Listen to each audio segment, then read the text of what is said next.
ये पूर्ण चित्र सभी असंख्य ब्रह्मांडों का, जिसके कुल मालिक कबीर साहिब अर्थात कबीर देव हैं। ये देखिएगा, ये पूरे चित्र जिसमें ये काल के भी लोग आगे 21 ब्रह्मांड, ये 7 संख्य ब्रह्मांड पर ब्रह्म के भी आ जाएंगे, और ये बाकी के असंख्य ब्रह्मांड ये कबीर परमेश्वर जिनका कुल मालिक है, इंक्लूडिंग काल लोक, क्षर पुरुष और अक्षर पुरुष के, इन सब के समेत ये कुल मालिक कबीर परमेश्वर है। ये है इस परब्रह्म के 7 संख्य ब्रह्मांड, ये लाल बाउंड्री दिख है 7 संख्य, और ये काल भगवान ज्योत निरंजन काल भगवान के 21 ब्रह्मांड है ये। और इसमें ये जो 4 महाब्रह्मांड है, एक में 5 ब्रह्मांड है, ये 20 महाब्रह्मांड, और ये कुल मिला के 21 महाब्रह्मांड का चित्र। ये देखो कितना छोटा सा क्षेत्र हो गया इसकी कंपैरिजन में। ये समझो इस काल के जो 1000 युग होंगे, इसके अक्षर पुरुष का 1000 युग के बाद इस काल के सभी ब्रह्मांडों का विनाश होगा। उसमें त्रिलोकीय जो है 7 करोड़ शिव मर जाएंगे, और 1000 मरेगा ब्रह्मलोक वाला शिव, ऐसे सीधा समझना। तो 1000 जो ब्रह्मलोक वाले शिव रूप में स्वयं रहता, इसकी मृत्यु, इसने अपनी एक ऐसे तुलना बना रखी है, एक पैमाना बनाया है युगों का। तो 1000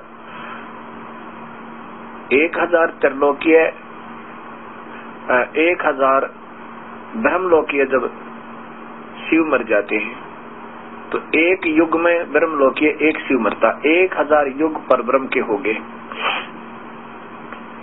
1000 ब्रह्म के युगों के बाद इस पूरे के पूरे काल के ब्रह्मांडों का विनाश होता है।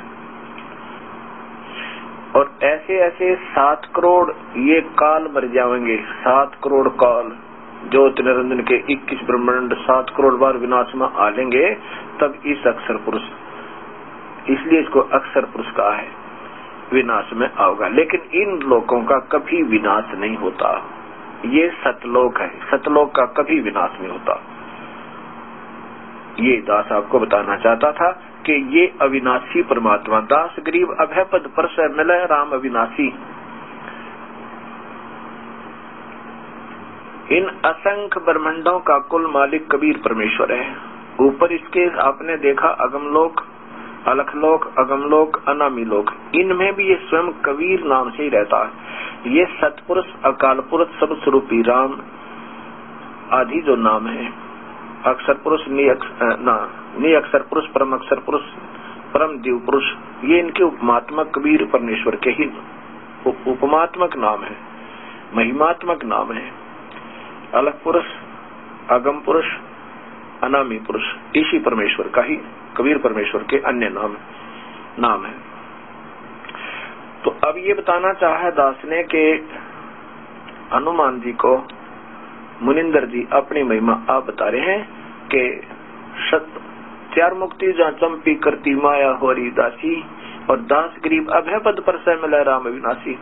इस प्रकार गीता जी के 15वें अध्याय के 16, 17 और 18 श्लोक में स्पष्ट वर्णन किया है कि इस पृथ्वी के लोग कहलाते हैं 7 संख्य ब्रह्मांड परब्रह्म के और 21 ब्रह्मांड ब्रह्म के। ये तो पृथ्वी वाले लोग हैं।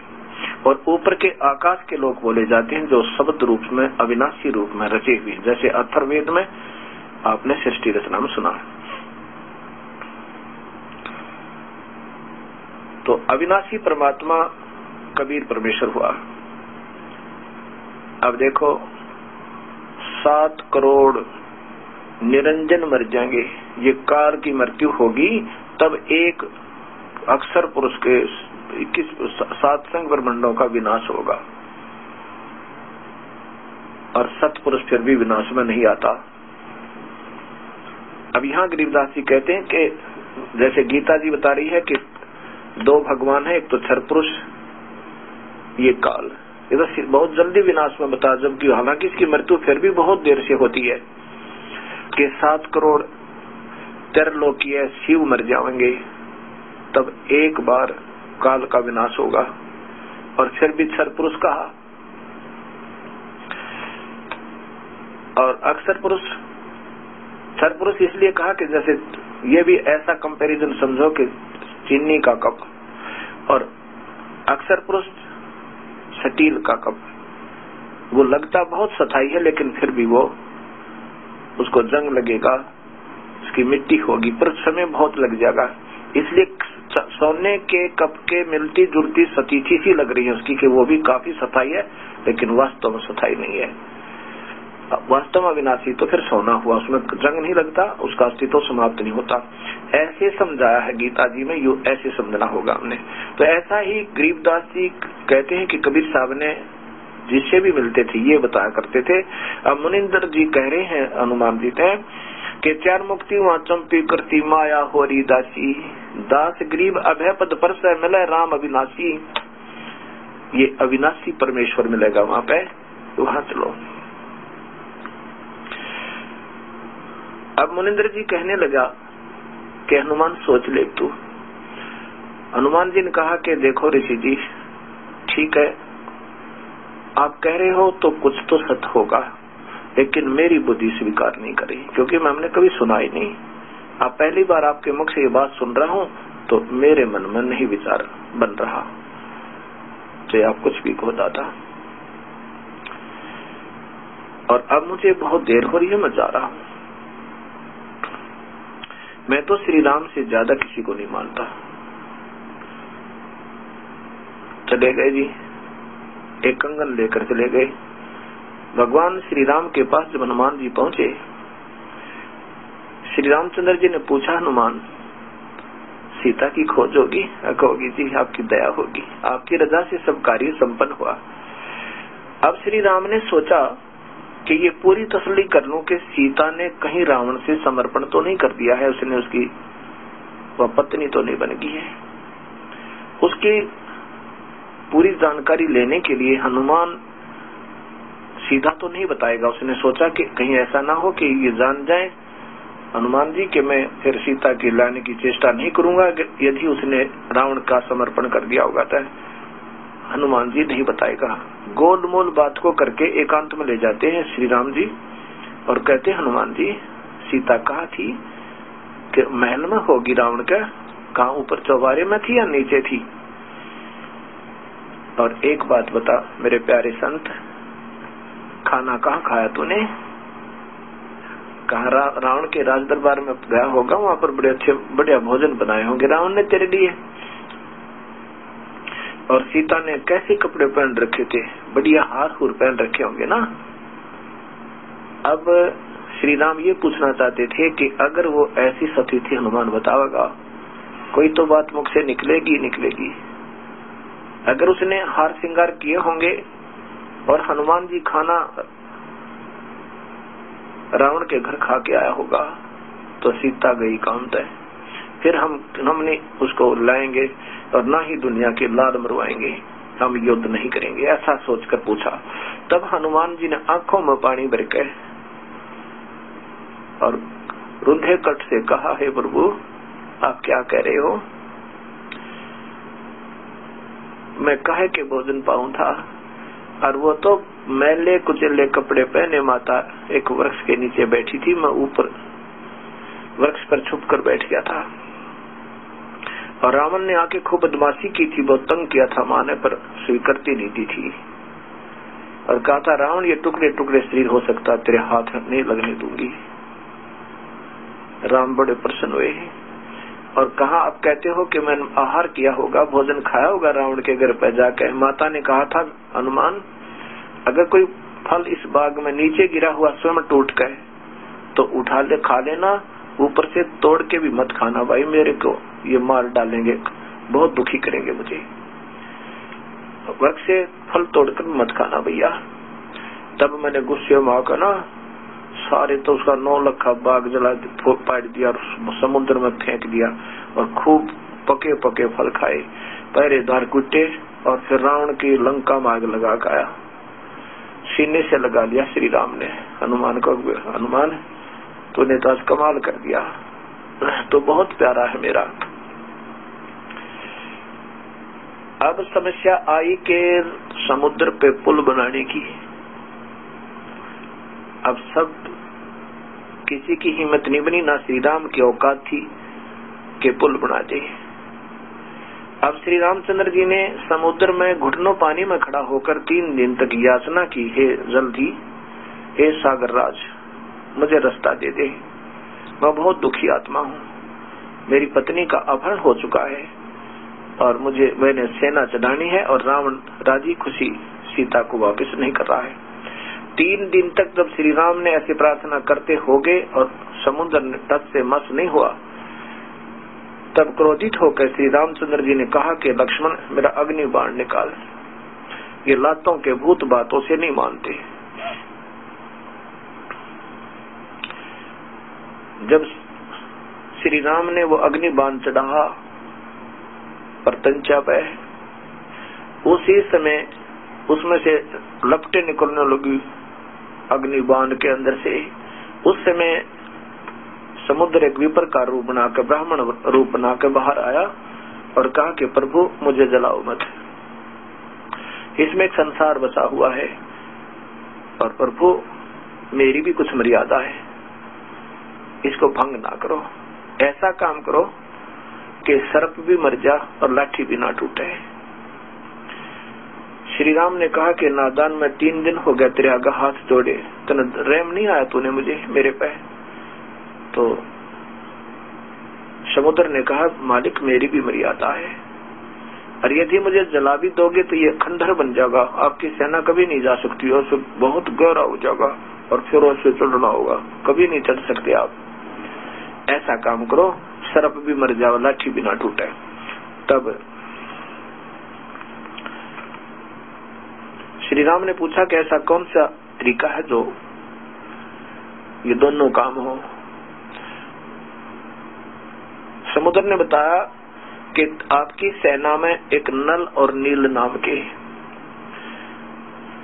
2 बहुत ही अच्छे शिल्पकार भी हैं और उनके गुरुजी द्वारा दिया हुआ आशीर्वाद है उनको, उनके हाथ से पत्थर भी तैर जाते हैं।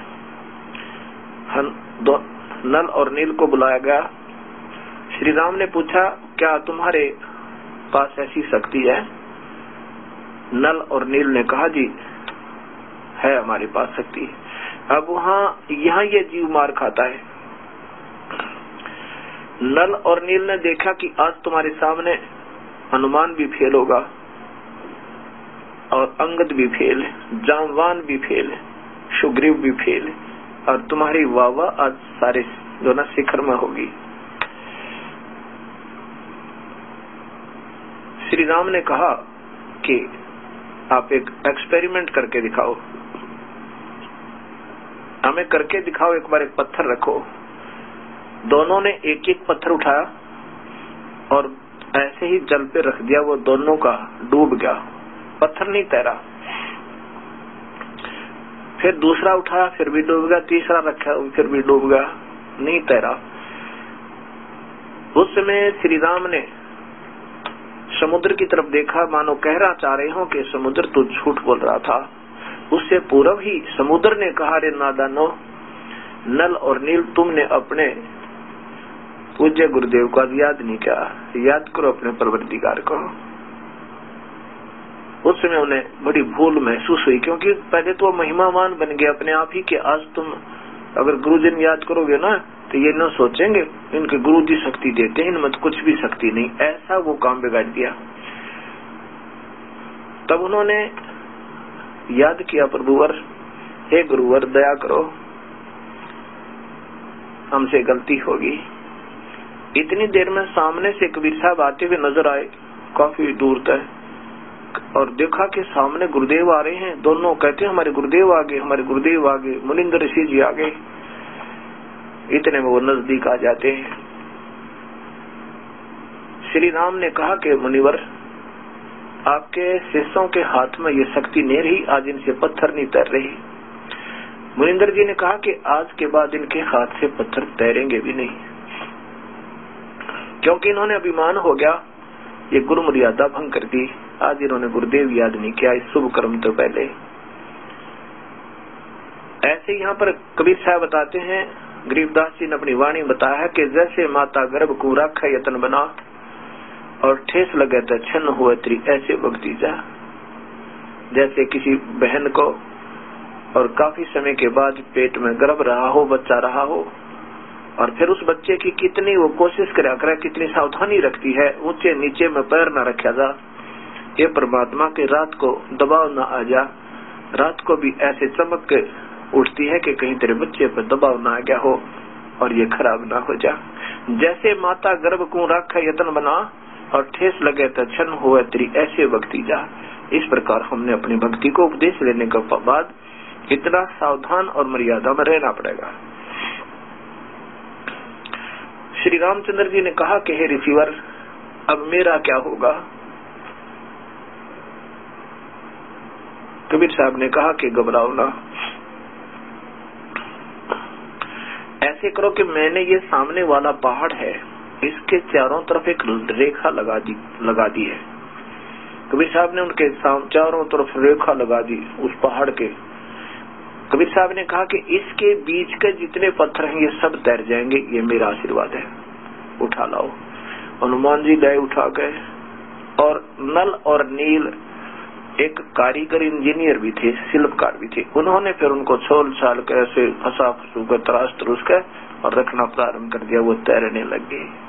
और हनुमान जी अपनी दैनिक क्रिया किया करते थे, उन पत्थरों पे अपना पत्थर भी ला रहे थे और राम भी लिख रहे थे कि तेरा रोजाना का नैतिक कर्म भी बनता रहे और ये कार्य, क्योंकि तो काफी दिनों में जाप बनना कुल ये काम भी हो और ईश्वर भी याद रहे, जैसे हम सत साहिब आदि कहते हैं।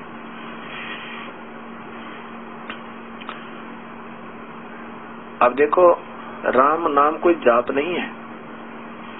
जैसे हम सत साहिब कहते हैं, ये हमारा जाप नहीं, परंतु फिर भी हम बोलते हैं सत साहिब जी, सत साहिब, क्योंकि याद आती है कि सच्चा भगवान।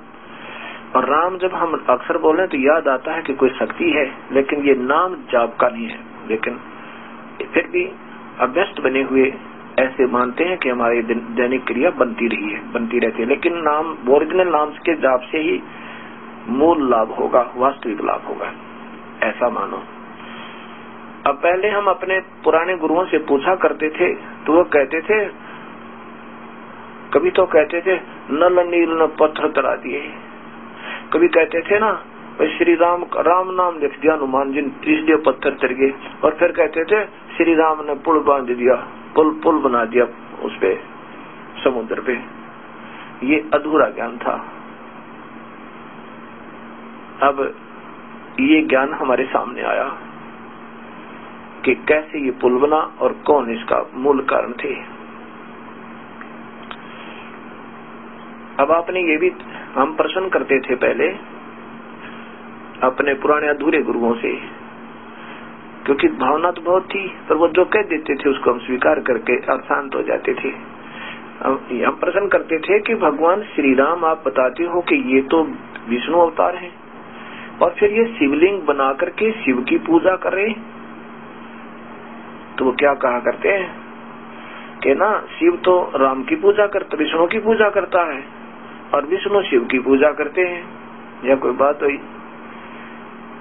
अब वो श्री राम जो है, अब ऊपर के भगवान शिव की उस ब्रह्मलोक में रहने वाले, वैसे तो वेदों के में लिखा है कि पूर्ण परमात्मा कोई और है। ऐसे ही जब इन पर आपत्ति आती है तो पूर्ण परमात्मा का ही वो स्मरण करते हैं, उसको हृदय से रोते हैं, उसके आगे याद करते हैं। फिर वो दयालु परमेश्वर हमेशा उस तरफ होता है जो यानी गलती ना हो। जैसे दो राजाओं की लड़ाई है या किसी दो पक्षों की लड़ाई है, उस तरफ होंगे जो दोषी ना हो, निर्दोषों की तरफ होते हैं और भक्ति वाले व्यक्तियों की तरफ होते हैं। तो उस परमेश्वर ने देखा कि इसमें गलती सारी रावण की है, तो वो पूर्ण परमात्मा की उन्होंने भक्ति की, याद किया। तो उन्होंने याद करके उसको फिर अपना अन्य कार्य प्रारंभ करना था। अब इन श्री राम आदि को सिर्फ इतना ही ज्ञान है कि और परमात्मा है, उसको शिव भी कहते हैं, क्योंकि पूर्ण परमात्मा वेदों में वर्णन है, उसको ब्रह्मा विष्णु और शिव भी उसी का नाम है। ब्रह्मा का अर्थ है कुल सृष्टि रचनहार, विष्णु का अर्थ होता सर्वव्यापक और पालन करता, वही कबीर है। कबीर साहब जैसे अक्सर पुरुष एक पेड़ है, निरंजन वा की डार, तीनों देवा शाखा है, ये पात रूप संसार और जड़ फिर अलग रहेगी। ऐसे ही गीता जी के अध्याय नंबर 15 के श्लोक नंबर 17 में लिखा है कि वास्तव परमात्मा कोई और है और वही तीनों लोकों में प्रवेश करके सबका धारण पोषण करता है, अर्थात कुल मालिक कोई और ही है, वही अविनाशी भगवान है। तो सब कार्य ये ऐसे अड़े हुए उन्हीं के पुण्य कर्मों के आधार पर वो मदद करते हैं। इस त्रिलोकीय शिव की जो पूजा नहीं थी, ऐसे ध्यान किया था, त्रिलोकीय शिव की तरफ ध्यान किया था किसने? श्री रामचंद्र जी ने, और उससे प्रार्थना की थी कि सेना भेज दे। त्रिलोकीय शिव ने अब 18 पदम, नील पदम, 18 पदम अपने गण भेजे थे वहां तक, शिव के लोग थे, और उन्होंने किसी ने रीछ का रूप बनाया, किसी ने बंदर का रूप बनाया, किसी ने कोहे का रूप बनाया, और फिर वो 18 पदम वो सेना वहां से शिव के लोग आई थी। इसलिए भगवान विष्णु ने, राम ने टेलीफोन किया था उसको कि मेरी मदद कर और कुछ सेना भेज। ये आपस में एक दूसरे की ऐसे हेल्प कर सकते, लेकिन पूजा नहीं की इसने उसकी। और उस परम पिता के आदेश से उस शिव ने इनकी मदद के लिए सेना भेजी थी ना। रावण की सेना के सामने कहां से लाई थी ये सेना? जब सुग्रीव की थोड़ी सी सेना थी, 18 पदम होती है अभी, तो 18 पदम सेना वहां से आई थी। ऐसे ये शिव की वास्तव में ऐसे ही उसको शिव को याद किया था, पूजा नहीं की थी। एक मंत्री दूसरे विभागीय मंत्री की पूजा नहीं, वो अपना एक भाईचारा सहयोग से एक दूसरे की मदद कर सकते हैं, लेकिन पूजा नहीं करते। पूजा पूर्ण परमात्मा का ही करते हैं ये, क्योंकि इनको वेदों में ब्रह्म तक का ज्ञान है, और ब्रह्म ये एक और शिव है, ब्रह्म ही शिव रूप में रहता है एक ब्रह्मांड में, ऐसा समझो। अब ये धीरे धीरे, क्योंकि मैं आपको बताना भी चाहता हूँ, लेकिन एकदम मैं ऐसे ढंग से बताना की चेष्टा कर रहा हूँ बताने की कि धीरे धीरे आपके हृदय में यह सच्चाई धीरे धीरे प्रवेश करे। आज ही अगर सारा ही एकदम चारों तरफ से बता दूंगा तो बिल्कुल बुद्धि आपकी अस्वीकार कर जाएगी। अब ऐसा सोचकर चलिए, रहे नल नील जतन करे हार, तब सतगुरु से करी पुकार। रहे नल नील जतन करे हार, तब सतगुरु से की पुकार। जा सतरे खाल की अपार, सिंधु पे सिला तिराने वाले। जा सतरे खाल की अपार, सिंधु पे सिला तिराने वाले। धन धन सतगुरु सत कबीर भक्त की पीर मिटाने वाले। धन धन सतगुरु सत कबीर भक्त की पीर मिटाने वाले।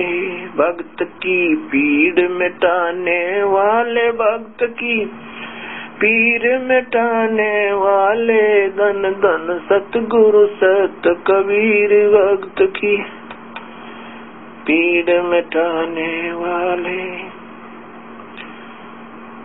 अब ऐसे ये पुल का निर्माण हुआ था, कबीर परमेश्वर की रजाते। अब 12 वर्ष तक युद्ध हुआ, और 12 वर्ष तक श्री राम तो रावण नहीं मरा, तो रावण समर्थ, श्री रामचंद्र जी समर्थ नहीं थे। जब इन्होंने देख लिया कि अब तो बात बिगड़ गई, अब ये रावण नहीं मर पा रहा है, निढाल हो गए, तब उस परमेश्वर को याद किया था श्री राम ने कि हे सर्वशक्तिमान, हे परवरदिगार, मेरी रक्षा करो, मेरी मदद करो। उस समय कबीर परमेश्वर आए थे, सतलोक थे,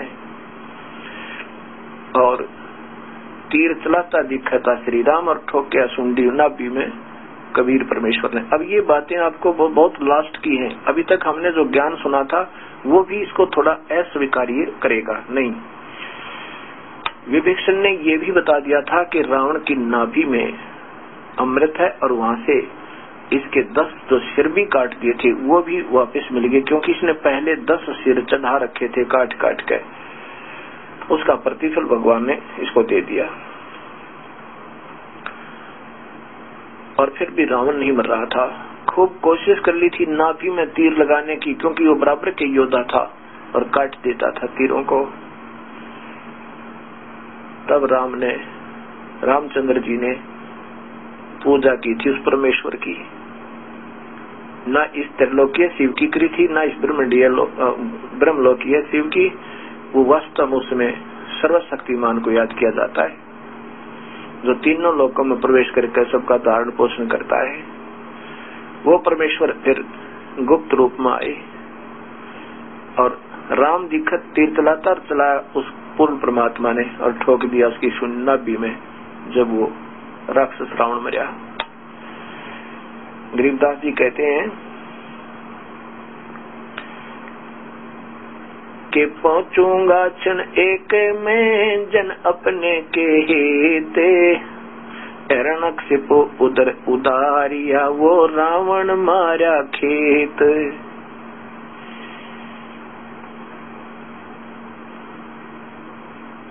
पहुंचूंगा क्षण एक में जन अपने के काज, हिरण्यकुश जो हूँ मार दू हूँ नरसिंह धर लूं साजे।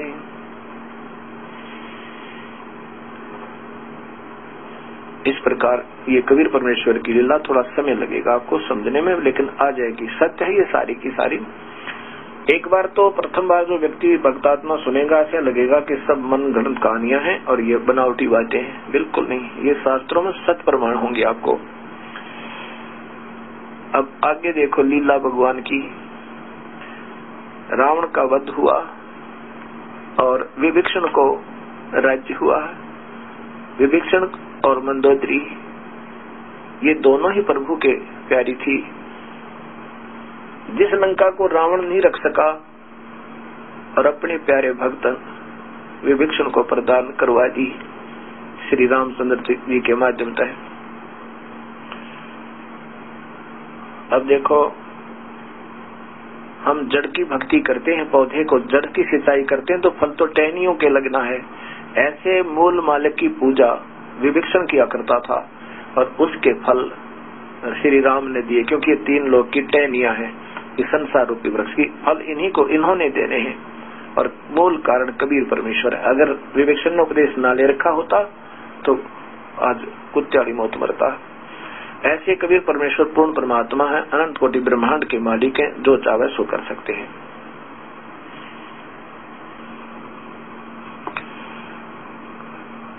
विभीषण को राज्य प्रदान करके श्री रामचंद्र जी सीता जी की अग्नि परीक्षा लेकर सब सैनिकों के सामने श्री राम ने कहा कि यदि सीता को रावण ने छुआ भी नहीं है तो अग्नि के अंदर नहीं जलेगी, और जल गई तो ये उल्टा होगी और विनाश को प्राप्त हो जाएगी, कोई दिक्कत नहीं। ऐसा ही अग्नि के अंदर सीता को बैठाया गया।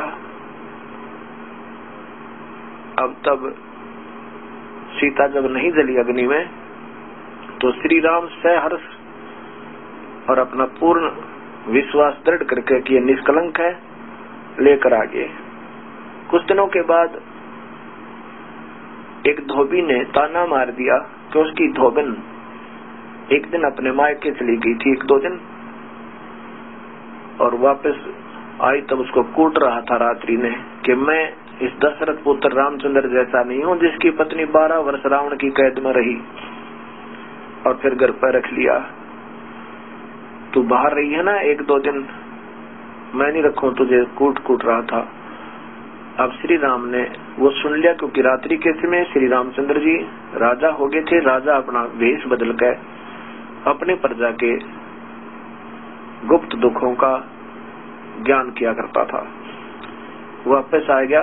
आते ही रामचंद्र जी ने अगले दिन सीता को निष्कासित कर दिया कि मैं ये दुनिया की ताने नहीं सुन सकता। कोई बात हुई या ये मर्यादा पुरुषोत्तम निकाल कर देखो, अपनी गर्भवती पत्नी ने कोई आज अपने करता है। अन्य 22 मर्यादाओं को नहीं, ये इनके भी बस की बात नहीं थी। तो काल ने पहले इनको पीड़ित करने के लिए और नारद जी के श्रापवश ये अपना कर्म भोग रहा था विष्णु जी। ये काल अपने पुत्रों को भी नहीं बख्शता। सीता निकल गई, महर्षि वाल्मीकि जी की कुटिया में जाकर वहां अपना जीवन व्यतीत किया। और वहां एक पुत्र और हुआ जो ऋषि ने एक कुश आते यानी दाब से बना दिया था, उसका नाम कुश रख दिया। पहले का नाम लव रखा। लव और कुश नाम के 2 पुत्रों को लेकर के उनका पालन पोषण करती हुई तो वो जवान हुए और अंतिम सांस तक जिस व्यक्ति के, जिस मनुष्य के, चलो हम उनको भगवान तो हैं ही, 3 लोक के मालिक हैं, और जिसका परिवार बेटा बेटी छोटे छोटे बच्चे और पत्नी दूर रहे सारी उम्र, तो कितना सुखी हुआ होगा। चाहे राजा के चाहे महाराजा बन जाए। एक अयोध्या का छोटे से टुकड़े का राजा था वो श्री रामचंद्र जी। और फिर जो उसके अपने बच्चे तो घर नहीं, अपना तो परिवार बर्बाद और दुनिया की मर्यादा और पालन पोषण करे।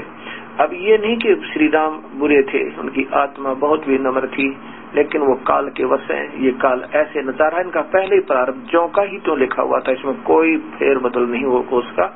और अंतिम सांस में भी इनका मिलन नहीं हुआ, ना सीता का मिलन हुआ और ना ही अपने पुत्रों का।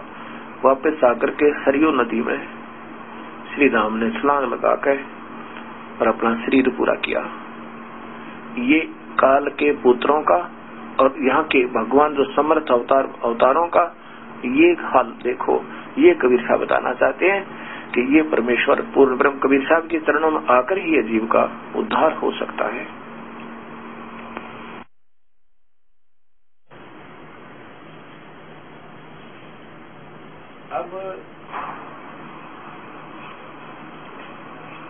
अब कबीर साहब का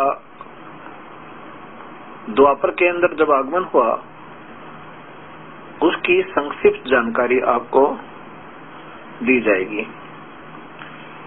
पहले आपने सुना कि सुदर्शन सुप्त वो कबीर साहब के शिष्य हुए थे द्वापर युग में, जिन्होंने पांडवों की यज्ञ में शंख संपूर्ण किया था, उनकी यज्ञ पूर्ण की थी, शंख बजाया था। वो कबीर साहब अर्थात करुणा में, कबीर साहब कलयुग में करुणा में नाम से आए थे। बाकी अन्य भी अपने रूप बदलकर अन्य नामों से भी आते रहते हैं, लेकिन विशेष रूप से वो मनुष्य रूप धार कर कुछ दिन रहकर जाते हैं, उसका एक विशेष नाम अपना धारण करते हैं और उसी की महिमा फिर उस युग में पूर्ण में चलती है। उसमें करुणा में नाम से कबीर परमेश्वर आए हुए थे। तो दूसरी उसी समय की जो एक और उनका विशेष लीला है, एक चंद्र विजय नाम का एक राजा था। इंद्रमती नाम की उसकी एक रानी थी। भक्तमती इंद्रमती जो है बहुत ही साधु सेवी, प्रभु में आस्था रखने वाली बहुत पुण्यात्मा थी। उसने अपने गुरुदेव से उपदेश भी ले रखा था और जैसा गुरुदेव ने बता रखा था उस आधार पर वो अपनी पूजा भी कर रही थी। गुरुजी ने बता रखा था कि एकादशी का व्रत करे और साथ में उपवास करे, और भी उपवास बता रखे, और साथ में अपनी साधनाएं बता रखी और एक विशेष जानकारी दे रखी उस लड़की को यानी उस रानी को कि बेटी पिछले जन्म के शुभ कर्मों से आज तू रानी बनी हुई है। भविष्य में अच्छे संस्कार बनाने के लिए अब वर्तमान में आपने बहुत पुण्य करने होंगे। द्वार पर यदि आपके कोई व्यक्ति आ जावे उसको भोजन अवश्य करवावे, और साधु को भोजन कराया हुआ, भक्त आत्माओं को भोजन करवाया हुआ ज्यादा लाभ देता है। भोजन करवाना तो बहुत आवश्यक है, चाहे कोई रास्ते चलता है, कोई गरीब है, चाहे भक्त है चाहे ना भक्त है, खाना तो अवश्य ही खिलाना चाहिए, इसका बहुत पुण्य होता है। परंतु साधु संतों को, भक्तों को खाना खिलाना और ज्यादा, उनसे भी ज्यादा लाभ देता है। अब उस लड़की ने ये सोच लिया था, उस रानी ने, कि मैं प्रतिदिन एक साधु को भोजन करवाया करूंगी, और ये अपनी इस याद को ताजा रखने के लिए कहीं मुझे भूल ना लग जा और मेरा एक दिन नागा ना हो जा, इसलिए उसने एक अपने आपे वचनबद्ध होगी, अर्थात एक प्रण किया कि जब तक एक संत प्रतिदिन खाना नहीं खा लेगा तब तक मैं भी खाना नहीं खाऊंगी, इससे मुझे याद बनी रहेगी, कहीं मैं भूल ना जाऊं। इस नियम पर वो अटल थी। प्रतिदिन 1 या 2, 4, 10 चाहे 100 आ जाओ साधु संत भक्तात्मा, और बड़ी सहर्ष भोजन करवाया करती थी। ऐसे ये सिलसिला चलता रहा। कुछ वर्षों के बाद कुंभ का पर्व आया, और कुंभ के पर्व में ये सभी संत महात्मा हरिद्वार चले गए स्नानार्थ। जहाँ पर ये मेला लगता है, जहाँ भी इसकी पर भी होती है, कभी हरिद्वार में, कभी त्रिवेणी में, कभी किसी कुरुक्षेत्र आदि में, तो वो स्नान के लिए सभी चले गए और पहले पैदल चलते थे। 3-4 दिन पहले प्रस्थान कर दिया सभी ने। ये नादान संत जो है ऐसे ही शास्त्र और साधना करते रहते हैं। चले गए, कोई साधु मिला नहीं भोजन कराने के लिए, और रानी इंद्रमती ने भी रोटी नहीं खाई। दिन 3 हो गए, चौथा दिन निकलाया और रानी बिल्कुल निढाल होगी।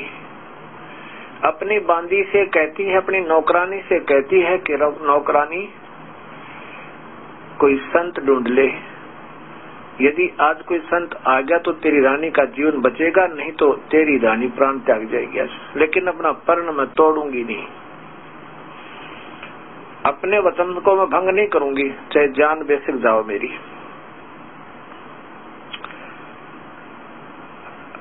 अब नौकरानी ने ऊपर चढ़कर, अटारी के ऊपर चौबारे पर चढ़कर देखा,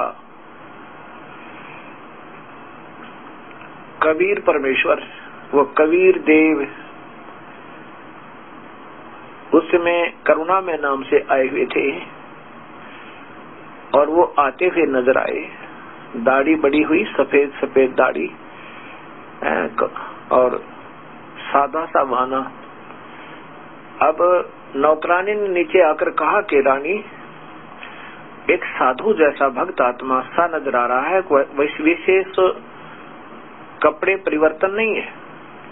रानी ने कहा कि भक्त है तो बुला ला एक बार।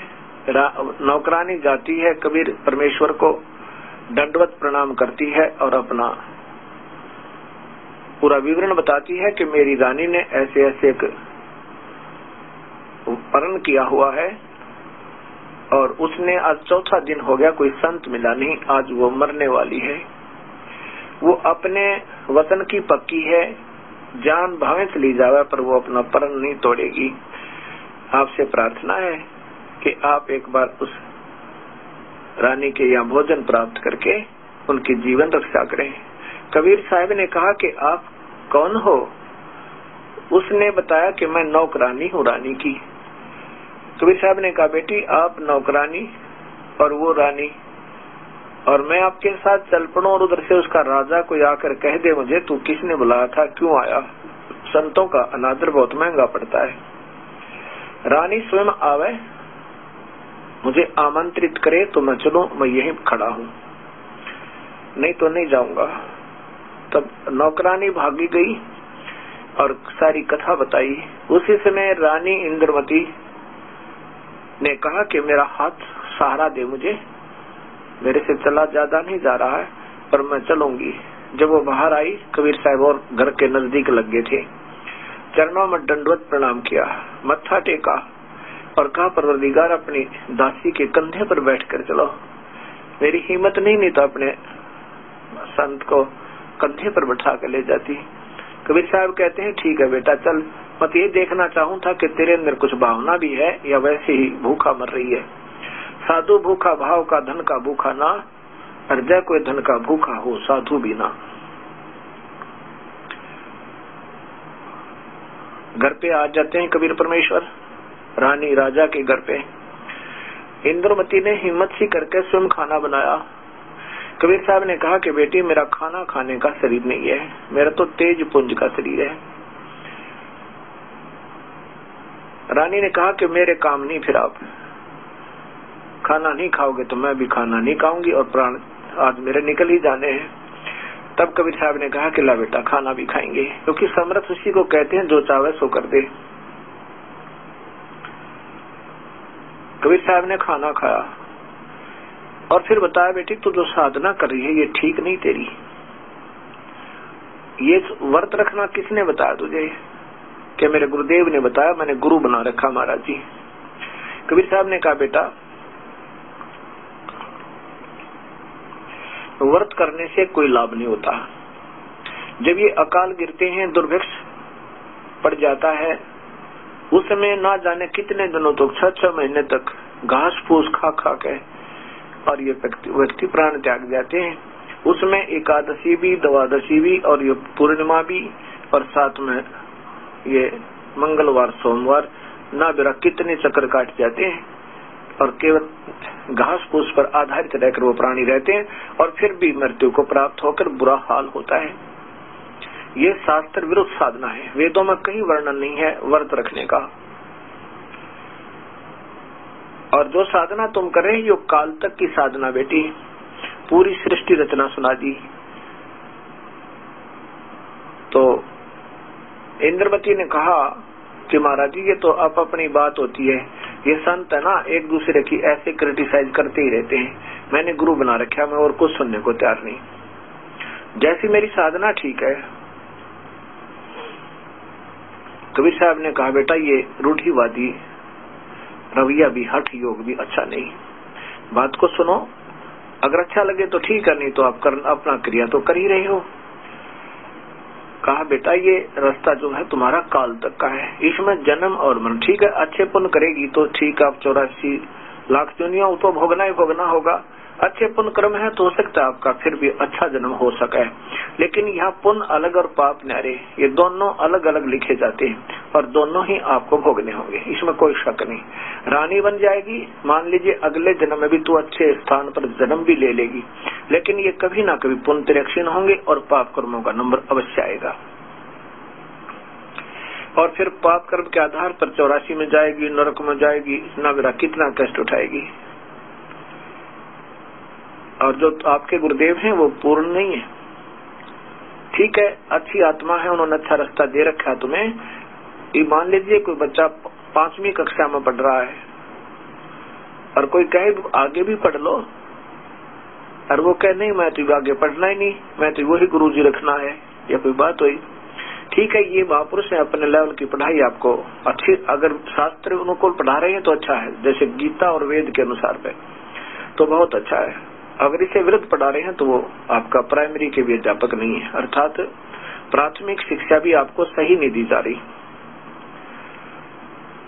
फिर वो कहते हैं रानी ने कहा इंद्रवती ने कि मैंने गुरुजी बना रखे हैं और उनको कैसे त्याग सकती हूँ। गुरुजी थोड़े त्यागे जाते हैं। कबीर साहब ने कहा बेटी गुरुजी त्यागे नहीं जाते, बदले जाते हैं। 5वीं तक के अध्यापक कुछ और होते हैं, प्राइमरी से आगे दूसरे अध्यापक होते हैं और उच्च क्लासेज में उच्च कक्षाओं में जाने के बाद ऐसे अध्यापक बदलते रहते हैं। अभी तक आपने केवल काल तक की पढ़ाई की है, ब्रह्म तक की साधना मान लीजिए आपके गुरुदेव ने दे रखी है, तो इसमें तो असंख्य जन्म हो गए, तूने ऐसे चक्कर काटती ने। रानी ही नहीं तू महारानी भी बनी, इंद्र भी की पदवी, इंद्र के लोक में भी रही, देवी भी बनी, महादेवी भी बनी तुम, लेकिन ये जन्म मरण तुम्हारा मिटा नहीं। और जो मैं रास्ता बताऊंगा वो पूर्ण परमात्मा का और जन्म मरण मिट जाने का सत्य मार्ग होगा। और गुरुजी बदल लेना चाहिए। जैसे एक डॉक्टर से इलाज ना हो तो दूसरा बदल ले, क्या एक ही डॉक्टर एक ही वैद्य के आश्रय रहने से अपना जीवन व्यर्थ करना, मृत्यु को प्राप्त होना अच्छा थोड़ा ही होता है। और आखिर में बताया ठीक है नहीं मानती है तो मत माने, आज से तीसरे दिन तेरी मृत्यु होगी और तुझे सर्प डसेगा, ना तेरा गुरुदेव बचा सकेगा और ना ही तेरी भक्ति कोई बचाव कर सकेगी। राजा परीक्षित को सर्प ने डसना था और सर्प ने डसा ही डसा, उसको कोई चेंज नहीं कर सका। ठीक है, 7 दिन भागवत सुनाने से उसकी वृत्ति यहाँ से हटगी सुखदेव की और स्वर्ग पहुंच गया। जब स्वर्ग का समय पूरा हो जाए, उसका सुखदेव क्षमा करना, उसका राजा परीक्षित को सर्प ने डसा ही डसा और 7 दिन भागवत सुनाने से इतना लाभ हो गया कि उसकी वृत्ति यहाँ से हटगी और उसके पुण्य बकाया थे कोई शुभ कर्म, उनके आधार पर राजा परीक्षित स्वर्ग गया। और जब स्वर्ग का समय समाप्त हो जाएगा, उसकी वो शुभ कर्मों का जो देय है उसका वो समाप्त हो जाएगा, उसके बाद वो फिर 84 लाख दुनिया भी भोगेगा और साथ में नरक भी भोगना होगा। इतनी उसको राहत मिली। और सर्प ने फिर भी डसा ही डसा, मृत्यु तो हुई। इंद्रमती ने कहा कि मैं आपका उपदेश ले लूं, क्या मेरी मृत्यु फिर नहीं होगी? अगर नहीं होगी, मैं वो सुप्रीम पावर हूं कि जीव की आयु भी बढ़ा देता हूं। मैं पूर्ण ब्रह्म हूं, अनंत कोटि ब्रह्मांड का स्वामी हूं। अब ऐसे कोई व्यक्ति अपने आप को ऐसा कहे तो नहीं लगता ठीक सा, उसको नहीं अच्छा लग रहा था रानी को, फिर भी स्वीकार करना पड़ा क्योंकि उसकी मृत्यु तीसरे दिन होनी थी और वो इस बात को समझ गई कि महात्मा कोई गलत नहीं कहा करते और निस्वार्थी महापुरुष नजर आते हैं, कोई इनका लोभ भी नहीं है। तब इंद्रमती ने कहा, प्रभु यदि मैं नाम ले लूं तो मेरा जीवन रक्षा हो जाएगी? श्योर, पक्की होगी बेटी, कोई शक नहीं। नाम ले लिया और कहा कि मंत्र जाप करते रहना। प्रथम मंत्र दिया मालिक ने, पहली बार पेय पदार्थ के साथ में पान परवाना, और कहा कि तीसरे दिन तुझे काल आएगा, मेरे रूप में आएगा पहले, और उस समय वो आवाज लगाएगा, तूने बोलना नहीं है, अब की बार नहीं बोलना। आगे से गुरुदेव दिखाई दे जा तो बहुत जोर से बाघ का दंडवत करे, चन्ना में गिर जावे, खूब आदर सत्कार करे, लेकिन अब की बार तूने उससे बोलना नहीं। जब वो आवाज लगाए और तूने दृष्टिगोचर होगा तुझे, उस समय इस मंत्र का जाप प्रारंभ कर देना। ऐसे कहकर कबीर साहब चले गए। इंद्रमती को डर भी लग रहा था और कुछ ये भी लग रहा था कि ऐसे थोड़ा ये वैसे भी कह गए होंगे महात्मा जी। फिर मन में आता कि वैसे क्यों कहते, क्योंकि उन्हें कोई स्वार्थ नहीं था, मेरे से पैसा भी नहीं लिया। फिर ये बात और दृढ़ होगी। वो तीसरा दिन आया, दोपहर का समय हुआ, बाद दोपहर काल आता है। काल आया और कबीर साहब का रूप बना के, यानी गुरुदेव का रूप बना के, और कहा, इंद्रमती बेटी, इंद्रमती। अब उसको याद था वो दिन, चौकस सामने देखा जो क्या तो स्वरूप।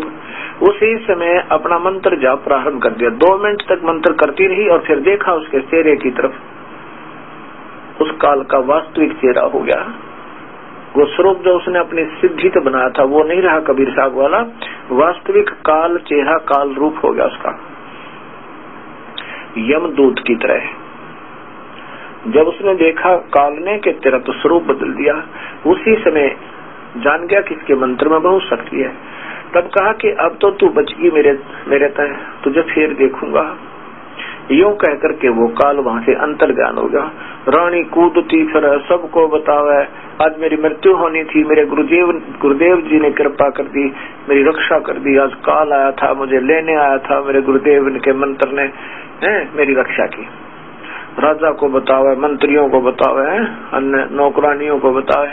राजा कहता है तब तेना बावली हो, बिल्कुल बहम बहुत करती है, काल आता और तुझे छोड़ जाता, कभी हो सके? ठीक है। तो वो कहने लगी, मैं जानू, आपको क्या मालूम, मेरी जान मेरे गुरुदेव ने बख्श दी।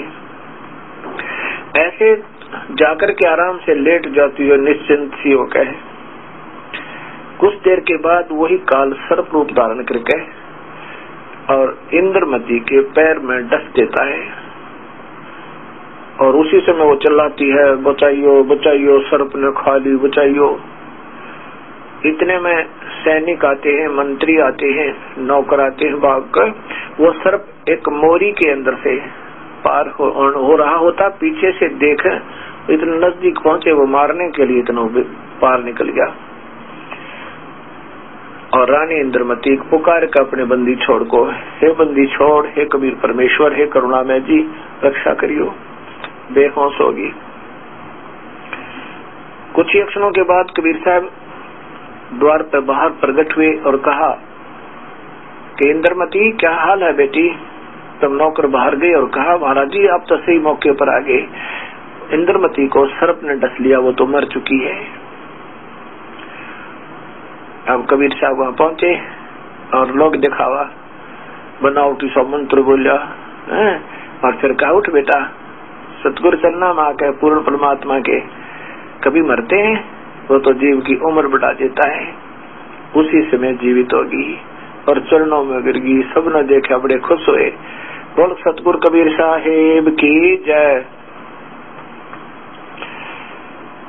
गरीबदास जी कहते हैं, जम जो राजा से डरे मिटे कर्म के लेख, अदली अदल कबीर है कुल के सतगुरु एक। जम जो राजा से डरे मिटे कर्म के अंक, कागज की रे दरगदही 14 कोटन चंपे। कबीर परमेश्वर हमारे रक्षा करते हैं, उम्र बढ़ा देते हैं। जम, यम माने काल, डर, जौरा माने मौत, ये दोनों डर कबीर परमेश्वर थे। और मिटे कर्म के अंक, ये मृत्यु को भी, आयु को भी बढ़ा देता है, मृत्यु को टाल सकता है, ये कबीर परमेश्वर है।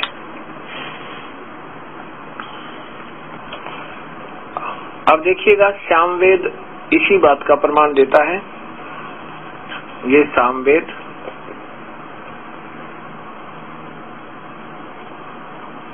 और इसके श्लोक नंबर 822 देखिएगा, ये 822 है इधर। मनीषी भी पवते पूर्व कबीर, ये रे जो है ये यहाँ लगेगा हलंत वाला, ये रे ऊपर, यहाँ न के ऊपर रहे। नर्भ्यर्थ परिकोशान असिदत्त तेरी तस्य नाम जनेन मधु अक्षरन इंद्रस्य वायुम सखायाय वर्धयन। अब इसकी हिंदी ये दास बताओगा, संस्कृत दिखानी थी आपको। अब इसका सीधा सा अर्थ बनता है कि कबीर परमेश्वर, कबीर इसमें है मनीषी भी पवते पूर्व कबीर, पूर्व माने पहले वाला, कबीर माने कबीर परमेश्वर।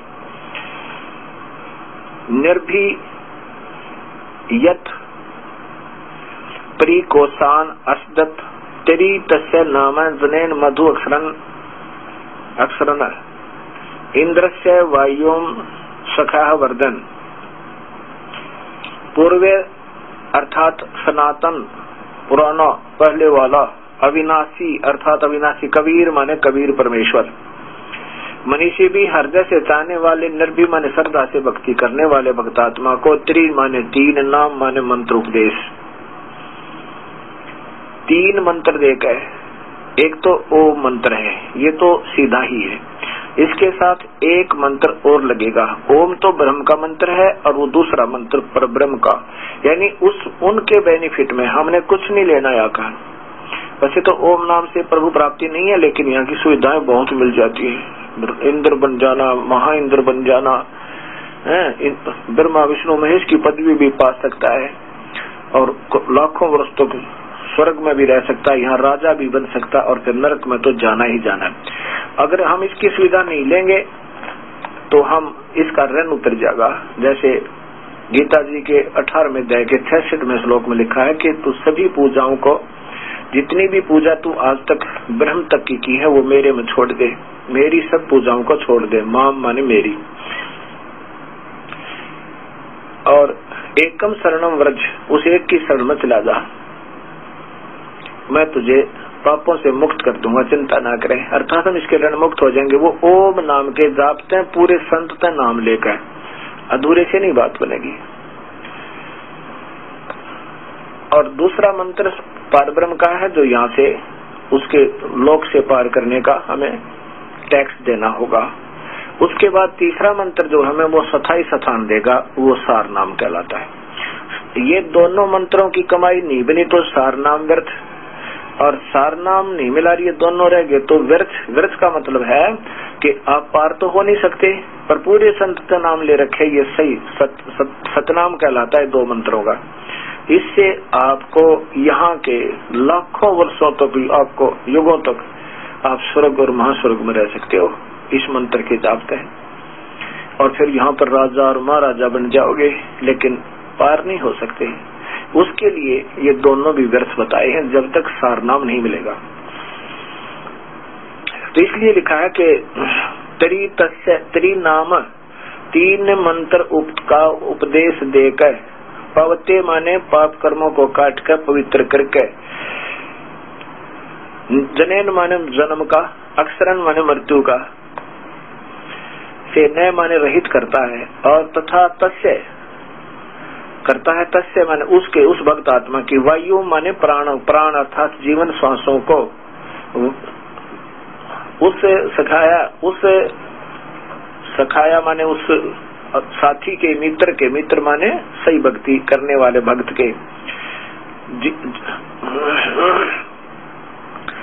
तस्य माने उसके, वायु माने प्राण, जीवन श्वासों को जो संस्कार वश डाले हुए होते हैं, को सखाय माने अपने भक्त के तो गिनती के डाले हुए होते हैं, को कोशान माने अपने भंडारते हैं, कोश खजान्यत है, अपने भंडार से परिवर्धन पूर्ण रूप से बढ़ा देता है।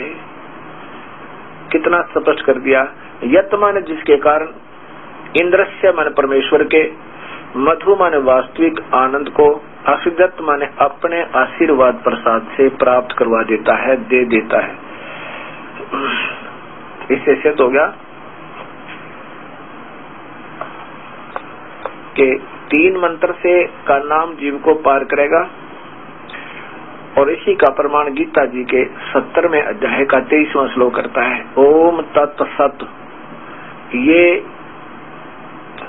परमात्मा, पूर्ण परमात्मा की, ब्रह्मण यानी पूर्ण परमात्मा की भक्ति का एकमात्र मंत्र है। इसके बिना जो अधूरे मंत्र देते हैं वो संत अधूरे और जीव के को धोखा दे रहे हैं। ये भोली आत्मा भटक रही हैं, ढूंढ रही है ईश्वर को, लेकिन ये पार नहीं होने देते। ऐसे बीच में उलझाकर बैठा देते हैं, ना इनको ज्ञान है, ना इनके पास कोई पूरी भक्ति है, ना शास्त्रों का कोई वर्णन है। गीता जी को उल्ट सुलट करके इन्हें खोल रखा है। यहाँ देखिएगा गीता जी, इसके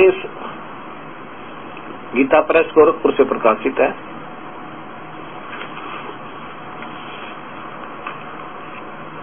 ये अध्याय नंबर 17 है और श्लोक नंबर 23 में ओम तत् सत इति निर्देश है, ब्रह्मण है, त्रिविध है, समृत है। इस ओम तो सीधा ही है, तत् और सत्य सांकेतिक है। इन 3 मंत्रों से पूर्ण परमात्मा के भक्ति त्रिविध 3 प्रकार से समृत मन स्मरण करने का, याद करने का निर्देश माने आदेश है, डायरेक्शन है, मतलब संकेत है, और विद ऑर्डर है। निर्देश का अर्थ होता संकेत तथा आदेश सहित। ब्राह्मणा तेन वेदा च यज्ञ च विहिता पुरा, पुरा माने सृष्टि के प्रारंभ में ब्राह्मण विद्वान पुरुष सही भक्ति जानने वाले ऐसे ही किया करते थे। इन्होंने तो अपने हिसाब से किया है, ये मधुरापन इनका। आगे देखिए, अब तीसरे इसमें 24 में इन्होंने लिखा है कि तत् मंत्र, ये तो ओम नाम को सदा सबसे पहले अच्छे काम का रजवाग रखा है। अब तत् मंत्र, तत् इति अभिनस्ध्याय फलम यज्ञ तपः क्रिया दान क्रिया च विविधा क्रियन्ते मोक्ष आकांक्षा भी। ये देखो इसका सीधा अर्थ बना है कि ये तत्व मंत्र जो है ना, ये यहाँ की कोई भी प्रक्रिया का नहीं मांगनी होती हमने, उससे बिल्कुल केवल मोक्ष की आकांक्षा के आधार पर ये किया जाता है, तब ये तत्व मंत्र काम करेगा।